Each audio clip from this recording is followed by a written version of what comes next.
Bonjour tout le monde, merci de nous rejoindre ce matin sur ce webinaire sur comment interfacer Selensign à tous vos outils métiers grâce à l'API et éventuellement d'autres techniques que je vous montrerai. Ce sera assez court, donc ce sera vraiment un survol et des petits trucs et astuces pour réussir à prendre en main ces outils vous-même. Donc je suis Alexandre Mermot, je suis le fondateur de Selensign et je vais vous présenter ce webinaire aujourd'hui. Selensign est une solution qui va permettre de s'intégrer aux différents outils que vous pouvez avoir en amont et en aval de la signature électronique de votre système d'information. En amont, ça va permettre notamment depuis le système électronique d'injecter des documents à signer ou et des données pour pré-remplir ces documents depuis des données que vous avez dans votre système d'information, les envoyer dans Selensign pour pouvoir préparer des documents à faire signer, éventuellement pré-remplir une partie de ces documents, sachant que Selensign permet toujours ensuite de compléter de votre société qui fait signer soit par le signataire lui-même les documents et les données avec des données qui sont collectées, qui vont pouvoir se retrouver dans le document, mais également être réutilisées en aval.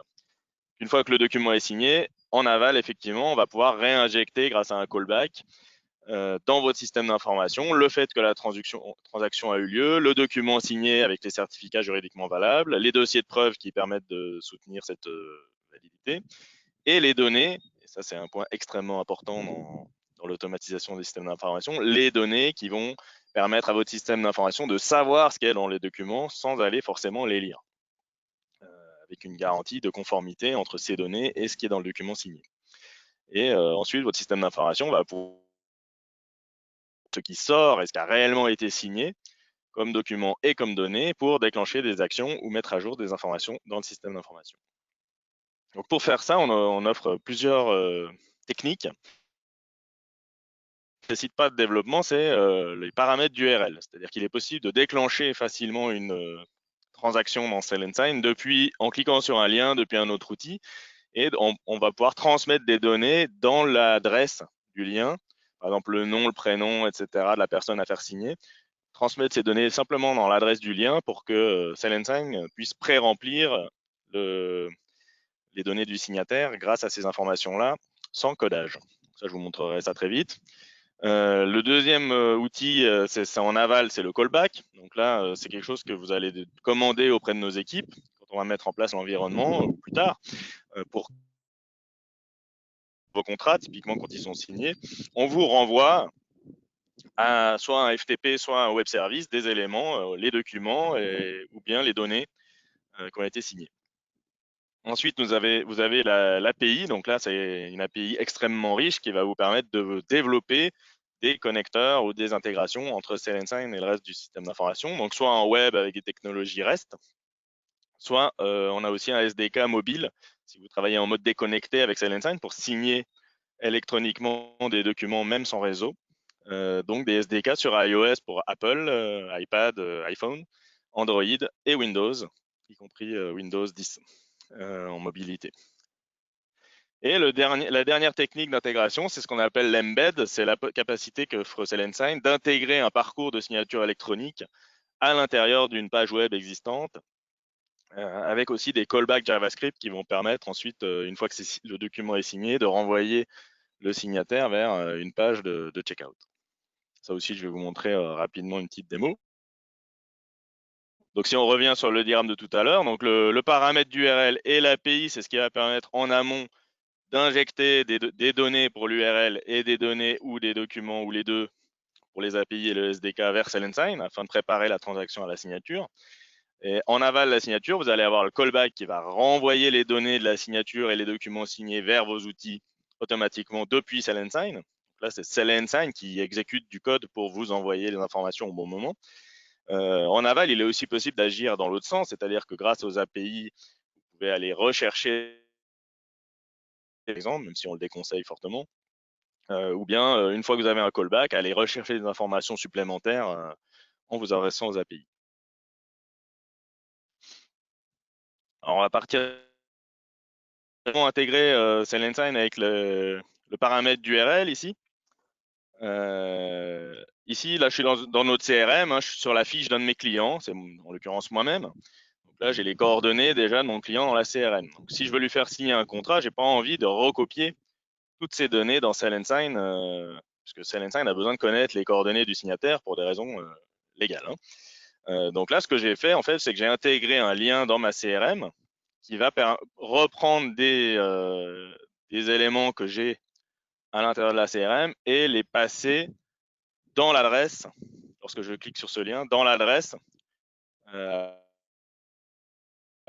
voyez ici, j'ai un paramètre qui s'appelle n égale et le numéro. Donc ça, c'est pour éviter les doublons. C'est-à-dire que là, je mets le numéro d'identifiant unique de mon client dans ma CRM, ce qui fait que si je reclique une deuxième fois sur ce lien, SellEnSign va retrouver le même client et non pas recréer un nouveau client. Ensuite, là, j'ai F égale Alex, donc ça, c'est le first name, le prénom de mon client. L égale Mermo, donc le nom de famille. CN égale Kalinda, donc ça, c'est le company name, le nom de société. Kalinda pour 120, ce qui veut dire espace software, hein, qu'on retrouve ici. Remplir, en fait, la fiche client de mon signataire à l'intérieur de SellEnSign en passant dans l'adresse les informations qu'il faut mettre dans les différents champs. Donc, vous trouvez sur notre site web cette page « Comment intégrer SellEnSign à sa CRM grâce aux paramètres d'URL » qui va vous définir tous les champs que vous pouvez passer. Donc, dans votre CRM, il faut simplement fabriquer ce lien. Donc, selon les CRM, sur notre site, vous avez deux exemples, un avec Zoho et un avec Salesforce, sur comment fabriquer un tel lien de manière à passer automatiquement les informations du signataire de la CRM à SellEnSign grâce à cette technique.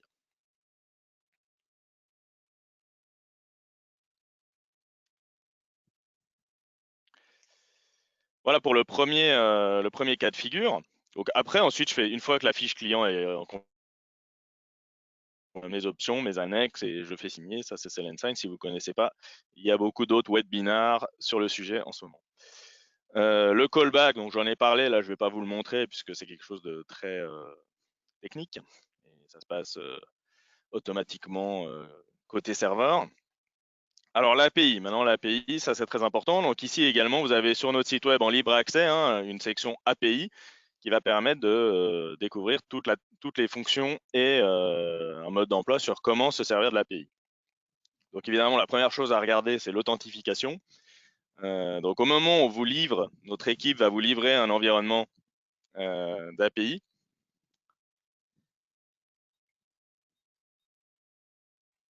Alors, attendez, il faut que je change de licence sur mon SellEnSign.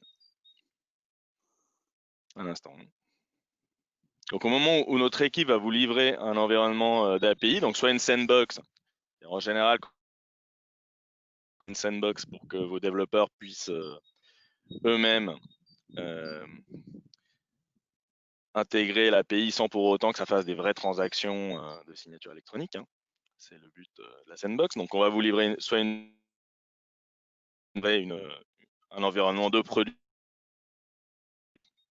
Donc notre équipe va vous envoyer un document comme celui-ci. Voilà, donc un environnement avec les variables de votre environnement de pré-production ou de production, ou les deux. Donc là-dedans, vous allez retrouver l'adresse du host, puisque dans notre doc API, le host peut varier, même si en général c'est cloud.sellensign.com, ici, host. Vous allez trouver également l'identifiant du modèle de contrat qui correspond à ce qu'on appelle le PDF ad hoc, c'est-à-dire le modèle de contrat où c'est l'appelant qui fournit le document à faire signer. Si vous faites de l'API pure, c'est généralement ça que vous allez utiliser. Sachant que si vous avez des parcours de signature, vous pouvez aussi les hydrater à partir de l'API, et là, vous aurez à chaque fois un Contract Definition ID ou un identifiant de modèle de contrat différent. Ensuite, il y a l'élément fondamental, donc où je voulais venir, c'est le token d'authentification. Donc, on va vous fournir ici un jeton d'authentification qu'il faut utiliser à l'API et de vous identifier pour avoir accès aux appels d'API. Donc maintenant, le mieux, c'est d'utiliser un outil comme par exemple Postman ou bien, enfin il y en a d'autres, qui permet de tester les API si vous n'avez pas l'habitude de développer. Sinon, évidemment, le mieux c'est de développer directement dans votre outil. Donc par exemple, ici, je vais faire un appel d'API, d'abord pour vous montrer l'authentification, et puis là, j'en fais un très simple qui me permet d'accéder à la liste de mes contrats. Okay,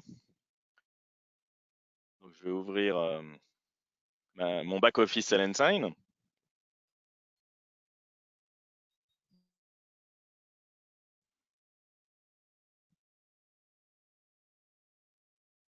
comme je suis à l'extérieur, rapide. J'espère que vous me voyez bien et que vous m'entendez bien néanmoins. Ok, donc ici, je suis dans une licence de démo. Je vois qu'il y a 3 contrats qui ont tous été faits avec un certain Dupont. Donc, je vais faire un appel d'API pour aller récupérer la liste de ces contrats. Hein, donc ici, dans la doc API, c'est le dernier item, accéder à la liste de vos contrats.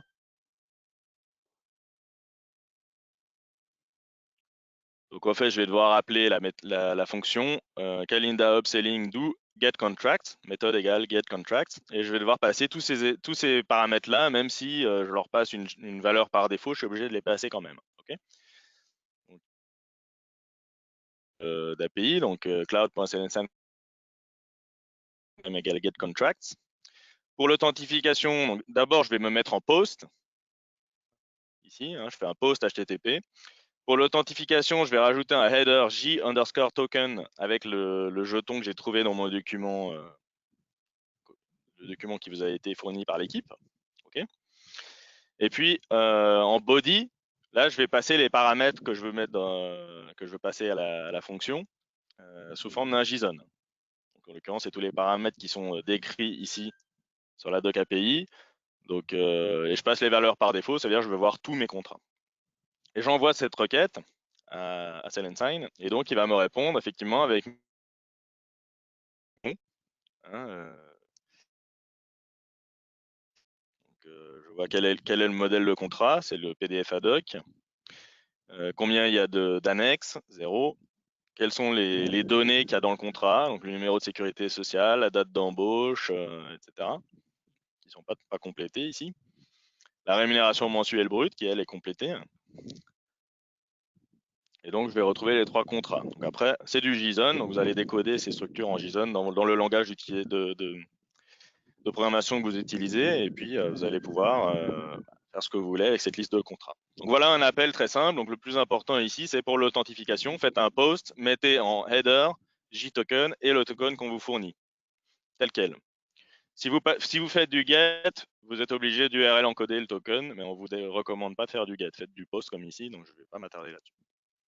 OK, donc ça c'est un appel API, n'importe lequel. Après, dans la façon d'utiliser l'API, vous avez 2 méthodes. Vous avez la méthode avancée, vous allez vraiment pouvoir télécommander SellenSign. Tout ce que vous pouvez faire dans SellenSign, vous pouvez le faire par l'API. Et on n'a pas tout documenté, donc si vous avez des cas particuliers, vous pouvez nous contacter support @kalindasoftware.com. Mais il y a déjà beaucoup de choses. Là, vous pouvez intégrer SellenSign en 1 heure avec envoyer un contrat en un seul appel. Donc là, l'idée, c'est de faire un seul appel d'API qui va vous permettre de définir qui sont les signataires, quels sont les contrats, les modes de signature, quel est le contrat, de fournir le contrat, donc le PDF, éventuellement d'hydrater avec des données ce PDF et de déclencher la transaction en un seul appel. Okay, donc pour ça, on fait une sorte de macro, SellenSign, qui est, ici vous avez un exemple, dans lequel on va définir quel est le client, en l'occurrence le signataire principal dans SellenSign. Hein. Si vous n'êtes pas familier avec le modèle de données de SellenSign, le voici. Hein. Donc vous avez une notion de client. Un client peut avoir un ou plusieurs signataires associés. Un contrat, lui aussi, est associé à un client et à un ou plusieurs signataires. Un contrat dépend d'un modèle de contrat. Et un modèle de contrat définit des options. Et donc, un contrat peut avoir des options, qui sont les données à l'intérieur du contrat. Okay, donc là, je vais donner le client. Donc, c'est vraiment le signataire principal de votre contrat. Donc, le numéro du client, le mode de signature que je souhaite donner au signataire principal. Le contractor ID, je mets -1, ça veut dire qu'il faut le créer à ce moment-là. Le vendor, c'est l'utilisateur au nom de qui on fait signer, celui qui aurait cliqué si ça n'avait pas été fait par API. Ici, je vais mettre les champs de mon signataire principal. Ici, dans contractor, je peux mettre d'autres signataires en plus du signataire principal. Là, je vais mettre le contrat. Donc, le contrat, ici, dans le Contract Definition ID, c'est là que si vous faites du PDF ad hoc, c'est-à-dire si c'est vous qui fournissez le PDF à faire signer, vous allez mettre l'identifiant qu'on vous a donné dans le document d'intégration d'API qui est ici. Donc là, je vais le faire pour faire la démo. Donc, je fais un petit document ici. Donc, j'appelle le test. Je dis qu'il est en mode de signature 3, signature à distance par mail. Okay. C'est défini ici, module de signature 3 à distance. Si vous voulez voir les modes de signature possibles, c'est dans la doc API définition des signataires. Je mets 3 pour signature à distance, c'est-à-dire que c'est Celentine qui va envoyer un mail avec le lien pour signer le contrat au signataire. Contractor ID, je mets -1, c'est-à-dire qu'il faut créer le contractant. Vendor, je mets n'importe quoi, enfin je mets l'adresse mail de mon environnement, l'adresse mail de l'utilisateur API comme first name, last name, monsieur comme civilité, je mets amermo plus test API @calendasoftware.com comme adresse mail du client. Comme cell phone, je vais mettre mon numéro. Donc il y a un bout. Je ne rajoute pas d'autres signataires, j'ai un seul signataire, je pourrais en mettre autant que je veux. Là, le contrat, quel est le contrat qu'on veut lui faire signer? Donc je mets le contract definition ID qui est donc 16042, c'est le PDF ad hoc de mon environnement tel qu'il m'a été livré. Je vais dire que mon PDF s'appelle smartcdi.pdf. Donc en fait, ce que je vais faire signer, c'est ce. Donc ce CDI il contient des smart fields. Donc le thème de ce webinaire, c'est pas les smart fields. Donc là, il y a un autre webinaire, il y a une documentation sur notre site pour ça, mais on va utiliser ça pour remplir des données à l'intérieur du contrat. Donc ici, j'ai pas envie de faire un CDI dans Word pour chaque salarié, donc j'ai mis des smart fields pour mettre les noms, prénoms, etc. Et j'ai aussi des smart fields pour mettre les données métiers de mon contrat. Donc là, j'ai mis diplôme, par exemple. Et j'ai mis, j'ai mis toutes sortes de données hein, qui sont spécifiques à un contrat de travail. Mais celle qu'on utilise dans cette démo, notamment, c'est la rémunération. Voilà, là, j'ai mis rémunération mensuelle brute comme smart field. Okay. API. Donc ici, je mets smartcdi.pdf. Le contract ID, je mets -1, ça veut dire que ça va créer un nouveau contrat. J'aurais pu aussi utiliser ce système pour récupérer un contrat qui a déjà été créé. Là, je peux même définir par l'API quel est le message, le mail que je veux que le signataire reçoive. Donc, je peux mettre par exemple votre CDI pour signature comme sujet. Du contrat CDI 6 juin pour Kalinda. Merci de bien vouloir signer électroniquement en cliquant le lien ci-dessous cordialement. Ok, c'est du HTML, vous voyez, hein, je peux mettre du HTML. Après, je peux mettre ici les contract properties. Donc, c'est là où je vais pouvoir hydrater les données de mon contrat. Donc, c'est un tableau hein, ici, un tableau en JSON. Et là, je vais mettre par 10 000. Et puis, je vais mettre, là, on va rajouter diplôme. Je vais mettre aucun. OK. Là, les fichiers, je les mets pas, je le mettrai dans l'appel post. Vous pourriez aussi encoder, je crois, ou URL encodé, je sais plus, enfin encoder le binaire du fichier pour le mettre directement là-dedans. Maintenant, c'est mieux de le mettre en multipart dans un deuxième multipart de votre appel post d'API. Okay. Donc, properties qui sont les smart fields, puis il y a les options pour aussi hydrater les valeurs des options du. Et là, toSign 1, ça veut dire que je veux directement créer le signataire, créer le contrat,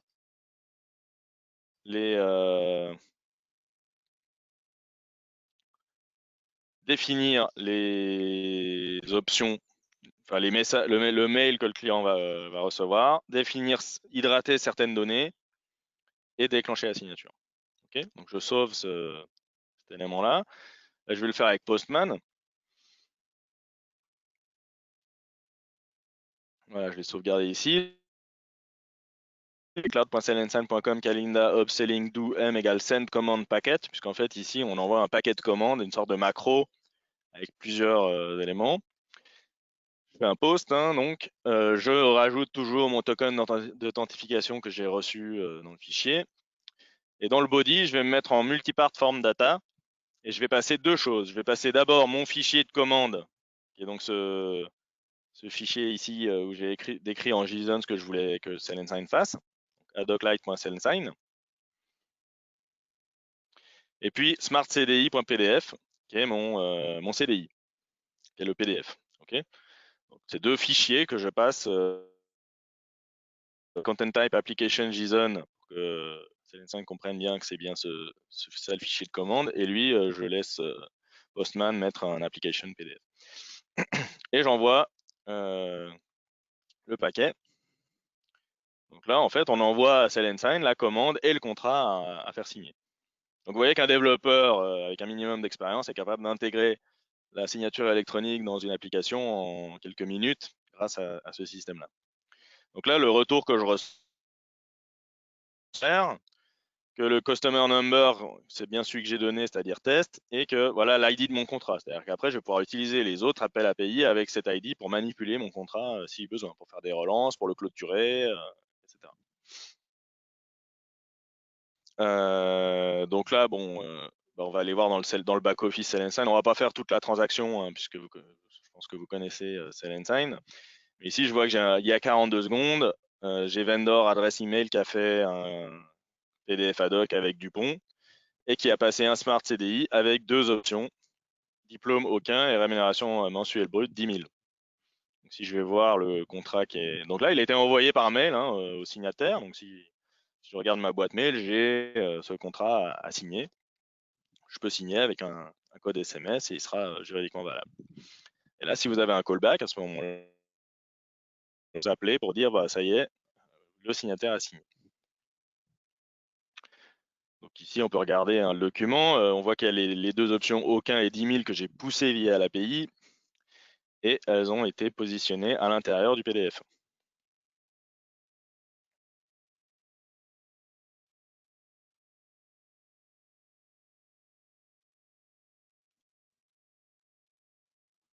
Un réseau pas rapide à l'extérieur. Là.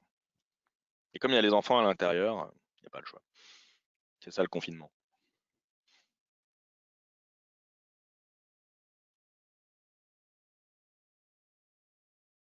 Allez. Vous voyez, je peux aussi, depuis le back-office, les données de mon signataire, etc. Bon, on va le télécharger, peut-être ça ira plus vite. Voilà. Jean Dupont, 1er janvier 70. Donc là, ce qui est intéressant de regarder, les smart fields qui correspondent au signataire ont été évidemment complétés avec les données que j'ai transmises via l'API concernant le signataire. Les diplômes aussi, donc les smart fields métiers sont complétés également par les données que j'ai hydratées dans mon API. Bon, je ne les ai pas tous complétés, mais évidemment, ça marcherait très bien pour le reste. La rémunération aussi, elle a été positionnée. Donc, j'ai vraiment provisionné une transaction et ces données-là vont m'être restituées via l'appel API. OK. Voilà. Bon, ce qui est intéressant avec l'API, c'est de regarder la documentation qu'on a là. Donc, vous avez envoyé un contrat en un seul appel. Est-ce qu'on vient créer le client, définir les signataires, créer le contrat, définir les valeurs des options et des smart fields, ajouter des annexes. Ah, vous pouvez aussi ajouter des annexes d'ailleurs avec le contrat en un seul appel. Hein. Afficher la page de signature en ligne. Donc là, vous pouvez, à l'intérieur de votre propre application, récupérer l'adresse qui va permettre d'afficher la page de signature directement dans votre application, au lieu d'envoyer un mail. Relancer un signataire programmatiquement. Clôturer une transaction quand tout le monde a signé. Programmatiquement. Récupérer le résultat de la transaction et le dossier de preuve et les fichiers, les données, etc. Accéder à la liste de vos contrats, on l'a fait tout à l'heure. Si vous êtes sur une application native iOS, vous avez l'API iOS pour piloter l'application Selenium. Donc, ça veut dire depuis votre application sur un iPad, vous pouvez ouvrir Selenium avec un contrat et des données, même sans réseau, hein, pour faire signer le document. Pareil pour Android ou pour voilà, il y a des capacités avancées, créer, utiliser les liasses via l'API. Donc les liasses, c'est ce qui permet de regrouper plusieurs contrats à signer en même temps en une seule fois. Ça peut permettre de provisionner des utilisateurs dans votre licence programmatiquement. Ajouter des propriétés spécifiques aux clients aussi, des champs custom sur vos fiches clients, etc., etc. Vous avez quelques exemples ici sur l'utilisation de l'API en PHP ou en Java. Avec Postman, il permet également de récupérer le code Java ou le code dans le langage que vous voulez qui fait ce qu'on a fait. Donc ici, si vous avez besoin d'un Hello World pour démarrer, bah, vous le faites avec Postman. Vous récupérez avec PHP le code que vous voulez ou avec le langage de votre choix. OK. Ça, c'était pour l'API. Après, il y a l'embed. Donc, l'embed, c'est ce qui permet notamment d'embarquer un parcours de signature qui a été développé dans Sign à l'intérieur d'une page web, sans passer par l'API, justement. On va vous montrer une démo. Bah, il y a 2 semaines, quand il y a eu le confinement qui a été déclaré en France, on a créé un obligatoire directement avec Sign, avec signature électronique juridiquement valable, dans le plus strict respect de la RGPD. Donc voilà, c'est un parcours. Donc vous voyez, ici, j'ai notre site web. Ici, j'ai intégré, j'ai marqué iframe. Ici, j'ai mis une iframe à l'intérieur du site web, comme quand vous mettez une vidéo YouTube, par exemple, dans un site web. Et là, on trouve Sell and Sign à l'intérieur. Ça, c'est le parcours Sell and Sign qui permet de générer la fameuse attestation, la fameuse attestation légale pour sortir de chez soi, avec la case à cocher pour dire pourquoi on sort. Et ça va générer l'attestation pour me la faire signer. Et ensuite, je vais pouvoir la récupérer sur mon smartphone ou l'imprimer pour pouvoir la présenter à la police. Mais là, donc là, voilà, c'est un exemple de comment, avec une iframe, j'intègre un parcours Sell and Sign à l'intérieur d'un site web existant pour pouvoir faire signer quelque chose sans coder à l'intérieur de mon application. Voilà, donc là, il a généré l'application, pardon, l'attestation. Voilà, elle est complétée. Je peux la signer. Et donc là, en fait, on utilise une technique de callback JavaScript, c'est-à-dire qu'au moment où on signe, on a défini une adresse, enfin, on a mis un petit script JavaScript qui va être appelé par l'iframe pour envoyer sur une page où on dit merci et on donne un lien pour télécharger le document signé. Il y a un petit callback JavaScript pour faire ça. Et voilà, là j'ai mon attestation de déplacement dérogatoire valable pour sortir avec la signature. Donc ça, c'était la technique de l'embed d'iframe. Voilà, bah écoutez, on est juste dans les temps, il est 11h30. J'espère que ce petit survol vous a permis de voir bah, quelles sont les possibilités pour intégrer Sell & Sign avec vos autres outils métiers. J'espère que ça vous a permis aussi de voir que c'est extrêmement facile que ou par l'iframe d'intégrer Sell & Sign dans des systèmes existants et de faire circuler la fameuse data, la précieuse data qui est dans vos contrats, dans vos différents systèmes pour accélérer et automatiser tout votre business. Si vous avez des questions, je vous invite à m'envoyer un mail puisqu'on avait dit qu'on faisait une demi-heure aujourd'hui. Donc vous pouvez envoyer un mail au support@calindasoftware.com ou à moi-même, à mermo@calindasoftware.com. Merci à tous pour votre attention et puis j'espère à très bientôt, si possible, au café. À bientôt, au revoir.